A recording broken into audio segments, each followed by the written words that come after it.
மா, இன்னைக்கு என்னம்மா டிஃபன்? இன்றைக்கி நான் சம்பா கோதுமை ரவா உப்புமா தாம்மா செய்ய போகிறேன்.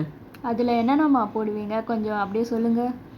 அதுக்கு ஒரு பானலி சூடானதும் அதில் நம்ம ஒரு ஆளாக்கு நான் சம்பா கோதுமை ரவா எடுத்து வச்சுருக்கேங்க. அதை நல்லா வறுத்து எடுத்துக்கிட்டு அதுக்கப்புறம் ஒரு தட்டில் மாற்றிட்டு அதே பானலியில் கொஞ்சம் எண்ணெய் ஊற்றி கடுகு, உளுத்தம்பருப்பு, கடலப்பருப்பு, கருவேப்பிலை போட்டுக்கலாம்.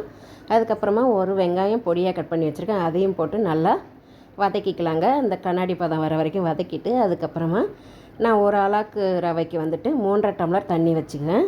எப்பயுமே நான் அது மாதிரி தான் வச்சுப்பேன், அது கரெக்டாக இருக்கும். 3.5 டம்ளர் தண்ணி வச்சுட்டு அதுக்கப்புறமா கொஞ்சம் தேவையான அளவு உப்பு போட்டு அது நல்லா கொதி வந்தது நம்ம ஸ்லோவாக போட்டு ரவையை கலக்கி எடுத்துக்கலாங்க. அதுக்கப்புறம் அது நல்லா வெந்துட்ட பிறகு நல்லா கலக்கி எடுத்ததும் பார்த்திங்கன்னா ஒரு சூப்பரான சம்பா கோதுமை ரவை ரெடி. நீங்களாம் இதை மாதிரி ட்ரை பண்ணி பாருங்கள், எப்படி இருந்ததுன்னு கமெண்ட்டில் சொல்லுங்கள். வீடியோ பார்த்துட்டு சப்ஸ்கிரைப் பண்ணிக்கோங்க. இதுக்கு நம்ம தேங்காய் சட்னி வச்சு சாப்பிட்லாம், ஊறுகாய் வச்சு சாப்பிட்லாம், எது வேணாலும் வச்சு சாப்பிட்லாங்க. ரொம்ப சூப்பராக இருக்கும். நம்ம இதை அடிக்கடிக்கு செஞ்சு சாப்பிட்றது நல்லது.